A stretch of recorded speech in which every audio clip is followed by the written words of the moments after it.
Dagdag kaalaman po. Madalas po ba kayo nagugutom? Parang ako.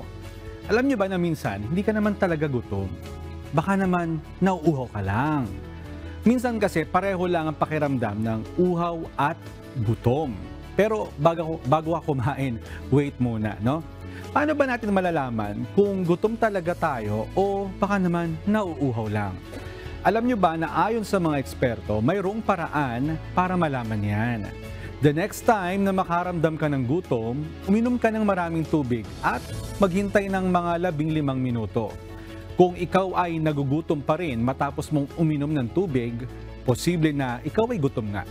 Dahil kung ikaw ay nauuhaw lang, mawawala ang pakiramdam ng gutom mo. Tandaan na mahalaga ang uminom ng tubig at huwag nating pabayaan na tayo ay ma-dehydrate. Mas magpa-function ng maayos ang ating katawan kung may sapat tayong tubig sa katawan. Sinasabi na kailangan natin ng 64 ounce of water every day, pero depende pa rin yan sa bawat tao. So the next time na makaramdam ka ng gutom, mag-isip saglit at alamin kung nauuhaw ka lang o gutom talaga.